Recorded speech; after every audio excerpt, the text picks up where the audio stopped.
इसे मैं फेंक देता हूँ बड़े भैया, आप चाहिए। मुनीम जी, चौराम प्रसाद की बेटी की शादी के लिए जेवर देने के लिए कहा था, भिजवा दिया? जी हाँ मालिक।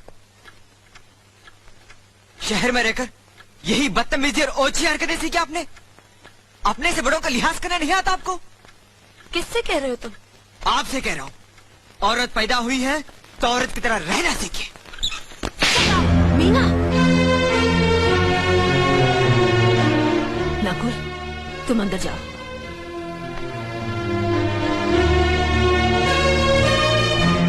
पागल हो गई हो तुम? औरत होकर एक मर्द पर हाथ उठाते हो? इतनी ऊंची घराने की बहू होकर ऐसी नीच हरकत, शर्म नहीं आई तुम्हें? कौन सा ऊंचा घराना? ये जहाँ सिर्फ एक आदमी राजा है और बाकी सब उसके गुलाम। मीना, चिल्लाइए मत। आप मेरी सास नहीं है। जिस तरह आप इस घर की बहू है वैसे मैं भी हूँ। बहू हो तो बहू की मर्यादा में रहो। मर्यादा की रस्सी में तो आप जैसी जाहिल और गवार औरतें बनती हैं। मुझ जैसी पढ़ी लिखी मॉडर्न जमाने की लड़की नहीं। Uneducated idiots. Excuse me. I'm not an illiterate. I'm a graduate from the University of Allahabad. I am aware of the modernization of women, but I have not forgotten my culture, my customs, my traditions and my values. And most of all, I'll never ever forget that I'm an Indian woman. Modern जमाने की औरत भी औरत ही होती है। उसे भी मर्द ही ब्याह कर ले जाता है, मर्द को ब्याह कर वो नहीं ले जाती। जमाने ख्याल और लिबास बदल देते हैं, औरत की शरीर की बनावट नहीं। लोग तुम्हारे ख्याल की लड़कियों को लज्जत का सामान भले ही समझते हो, इज्जत के काबिल कोई नहीं समझता। इज्जत आज भी उन्हीं औरतों की होती है जिनकी आंखों में हया हो, लाज हो, शर्म हो। हम नहीं कहते कि तुम बंदिशों में रहो, लेकिन अपने दायरे की सीमा को मत भूलो। लड़की जब अपने माँ बाप के घर होती है तब उसके कांधों पर अपने ही घर की इज्जत का बोझ होता है, लेकिन जब वो बहू बनकर ससुराल जाती है तब उसके कांधों पर एक नहीं 2 परिवारों की इज्जत का बोझ होता है। आज जिस तरह तुमने नकुल को तमाचा मारा है, अगर उसी तरह उसका भी हाथ उठ जाता तो तुम्हारी क्या इज्जत रह जाती?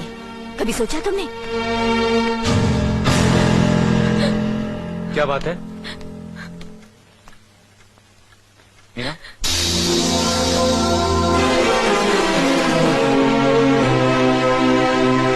क्या हुआ भाभी? हाँ, कुछ नहीं। मीना कह रही थी कि उसे खाना बनाना नहीं आता। हमने सोचा कि 2-4 खरी खोटी सुनाने से ही सीखेगी, तो सुना दिया। बस रोने लगी। क्यों अर्जुन, हमें तुम्हारी बीवी को डांटने का भी हक नहीं? क्यों नहीं, आप हमारी भाभी माँ हैं। आप मार सकती हैं, डांट सकती हैं, कुछ भी कर सकती हैं।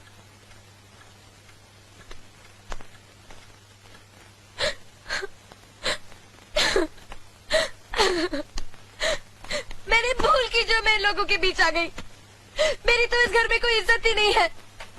जब देखो तो सब मेरी इंसल्ट करते रहते हैं। मैं कब से रो रही हूँ, तुम पूछ भी नहीं रहे हो कि मैं क्यों रो रही हूँ। बेकार हो रही है तो कौन पूछेगा? अच्छा, तो मैं तुम्हारे लिए और इस घर के लिए बेकार हो गई हूँ। अरे बेकार तो तुम हो गए अपने परिवार के बीच में रहकर। मैं कब से बोले जा रही हूँ और तुम हो के सुन ही नहीं रहे हो। इंसान की चीख सुनकर लोग शुभ अशुभ का विचार करते हैं, लेकिन जब मेंढकी को जुकाम होता है उसकी चीख की कोई परवाह नहीं करता। ये मत भूलो कि जब मेंढकी चिल्लाती है तो आंधी और तूफान आते हैं। आंधी और तूफान आएंगे तो उसका नतीजा तुम्हें ही भुगतना पड़ेगा। तो फिर ठीक है, अब मैं तुम्हारे साथ तब भी रहूंगी जब तुम मेरे साथ मेरे डैडी के घर रहोगे।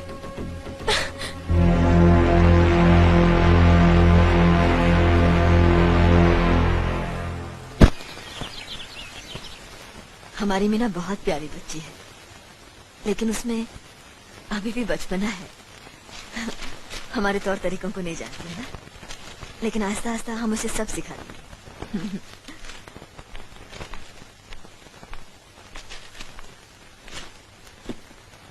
बड़े भैया, ये अपने घर जाना चाहती है। जाना भी चाहिए। 4-5 महीने हो गए, मायके की याद भी आती होगी इसे। और अर्जुन, तुम्हारे ससुर जी तुम्हें कई बार बुला चुके हैं, तुम भी कुछ दिनों के लिए हो आओ, तुम्हारा मन भी बहल जाएगा। अगर ये वापस लौटने के लिए जा रही होती तो मैं जरूर जाता, मगर ये तो हमेशा के लिए इस घर से जा रही है। कैसी बातें कर रहे हो? अगर तुम दोनों के ख्यालात एक दूसरे से नहीं मिलते तो इस मामले को घर की 4 दीवारी में बैठकर आपस में सुलझा लेना चाहिए। बहू शहर की पढ़ी लिखी लड़की है, उसे गांव के रीति रिवाज के बारे में क्या मालूम? ये तो तुम्हारा फर्ज बनता अर्जुन कि तुम उसे हमारे तौर तरीके सिखाओ। सिखाने से कोई फायदा नहीं बड़े भैया, ये खुद को इस माहौल में डालना ही नहीं चाहती, इसलिए भेज रहा हूं। अच्छा, तो तुमने फैसला भी कर डाला? बड़े भैया, बात यह है कि मैंने मीना को, तुम बहुत समझदार भी हो गए हो ना, तो फिर तुम्हें इतना तो समझ लेना चाहिए, अगर बहू अपने आप को बदल नहीं पा रही है तो तुम बहू के मुताबिक बदल जाओ। आखिर वो तुम्हारी पत्नी है, उसका साथ देना तुम्हारा धर्म है। तुम्हारे भरोसे ही तो उसने अपनी सारी जिंदगी सौंप दी तुम्हें। अर्जुन, मेरे दर पर तुम तड़प उठोगे, तुम्हें तकलीफ होगी तो मैं रो दूंगा, क्योंकि हम दोनों एक ही मां की संतान हैं, खून का रिश्ता है हमारा। मगर पत्नी का नाता उससे कहीं ज्यादा गहरा होता है, क्योंकि वो पराये घर से आकर अपनों से कहीं ज्यादा अपनी हो जाती है, परछाई बन जाती है हमारी। पति शरीर है तो पत्नी उसकी आत्मा है। पत्नी ही पति के जीवन को सही अर्थ देती है, उसे कामयाब बनाती। पत्नी के बगैर पति बेजान और बेमाने हो जाते। अगर आज तुम अपनी पत्नी को हमेशा के लिए उसके मैके छोड़ाओगे तो यह गांव, यह समाज क्या कहेगा हमारे बारे में?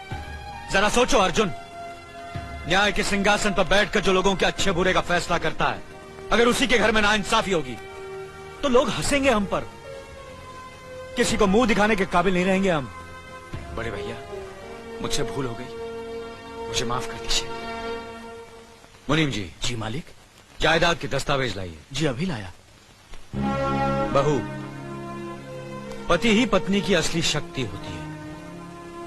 हमारे पुरखों ने कुल धर्म पत्नी के बारे में कहा है, जो पति के काम में उसकी मददगार हो, उसे अच्छी सलाह दे, जो दासी की तरह उसकी सेवा करे, मां की तरह उसे खिलाए पिलाए, लक्ष्मी का रूप हो और धरती की तरह उसमें सहन शक्ति हो, वही आदर्श पत्नी होती है।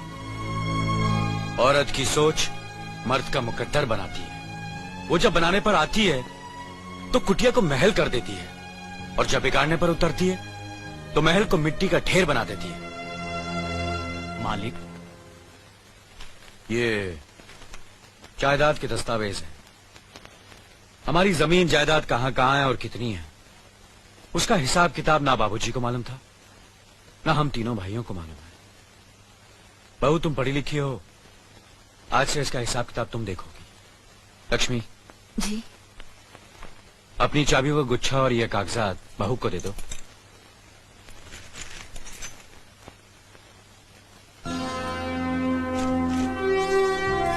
आज से तुम इस घर की मालकिन हो।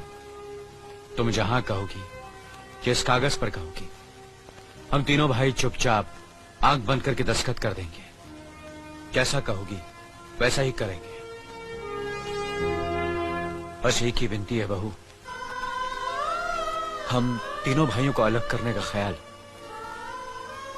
अपने मन में कभी आने मत देना।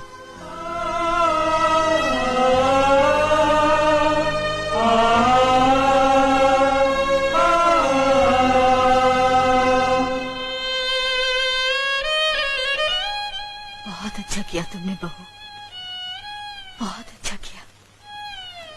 इनकी आंखों में आंसू देखने की हमने सपने में भी उम्मीद नहीं की थी, लेकिन तुमने हमें दिखा दिया। बहुत अच्छा किया तुमने, बहुत अच्छा किया।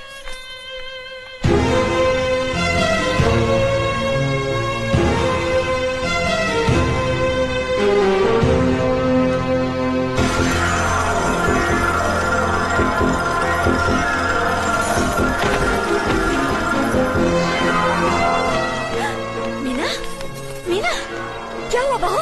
मीना, मुनि जी जल्दी से डॉक्टर को बुलाइए।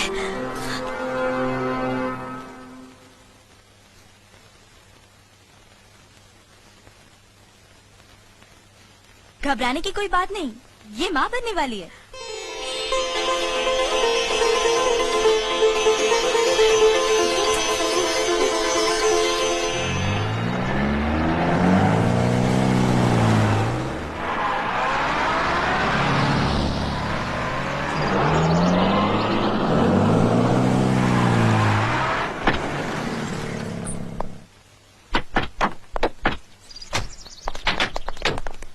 आप लोग यहीं ठहरिए, मैं ठाकुर साहब से मिलकर आता हूँ।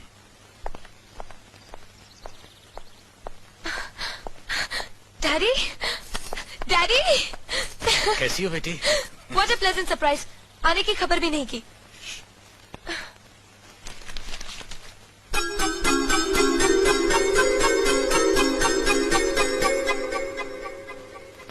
ठाकुर साहब, पाए लागू। समधी जी, आप अचानक यहाँ कैसे? तशरीफ रखिए, बैठिए ना। आपके बराबर बैठने की मैंने कभी गुस्ताखी नहीं की, तो आज कैसे करूंगा? बहुत दिनों बाद हम लोग मिल रहे हैं। कहिए, आपका कारोबार कैसे चल रहा है? आपकी कृपा और आशीर्वाद से ठीक ही चल रहा है। दिल्ली में इंडस्ट्रीज मिनिस्टर के साथ कब की अपॉइंटमेंट ली है? कल सुबह 11 बजे सर। इनकम टैक्स केस का वकील ने कहा है कि 15 तारीख की हियरिंग में मामला क्लियर हो जाएगा। आज एक्सपोर्ट का माल जापान के लिए जहाज से रवाना हो जाएगा ना? जी हाँ सर। नमस्ते ठाकुर साहब। नमस्ते नमस्ते नमस्ते। अरे दीनानाथ जी, आप लोगों ने यहाँ आने की तकलीफ क्यों की? मैं आपकी संस्था के लिए गवर्नर साहब से बात कर चुका हूँ, आपका काम हो जाएगा। धन्यवाद, बहुत बहुत अरे गोपीनाथ जी, होम मिनिस्टर ने वादा किया कि आपके भाई का ट्रांसफर जल्दी ही हो जाएगा। Thank you sir. Daddy, good morning daddy. Good morning my child. आप कहीं जा रहे हैं क्या? हाँ बेटी, एक जरूरी काम से दिल्ली जा रहा हूँ, अपना ख्याल रखना। हाँ? Okay okay, bye. पास में ही फैक्ट्री के लिए जमीन देखने आया था, सोचा आपके दर्शन करता चलूं। अब इजाजत दीजिए। इतनी जल्दी कैसे जा सकते हैं आप? भोजन तो करते चाहिए। माफ कीजिए, आप तो जानते ही हैं, बाप बेटी के घर का खाना तो क्या, पानी भी नहीं पी सकता। शहर में रहकर भी अभी भी आप इन बातों को मानते हैं? शहर में रहूं या गांव में, मैं अपनी परंपरा और संस्कार कैसे भूल सकता हूं? आखिर मैंने इसी मिट्टी में जन्म लिया है। अच्छा, चलता हूं। अजी, कम से कम बेटी से मिलकर उसकी कुशलता तो पूछ लीजिए। ये क्या कह रहे हैं आप? मैं इतना ऊंचा नहीं हूं कि अपनी बेटी की कुशलता पूछकर आपका अपमान करूं। ठाकुर साहब, ये तो मेरी बेटी का सौभाग्य है कि वो इस मंदिर जैसे पवित्र घर में बहू बनकर आई, और फिर आपकी छत्र छाया में तो वो कुशल हो गई। राम राम। राम राम। बेटे, जिस तरह तुम मैके में चहकाती रही हो ना, वैसे ही अपनी ससुराल को भी महकाती रहना। जी।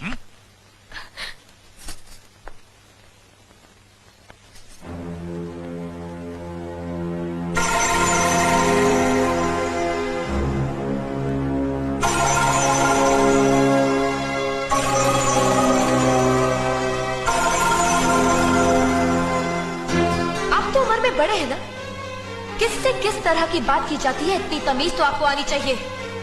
Mind it, mind it, mind it, mind it, mind it. बड़े भाई, मुझे माफ कर दीजिए। क्या हुआ? मुझे माफ कर दीजिए। ये क्या कर रही हो? अपने पापों का प्रायश्चित कर रही हूँ।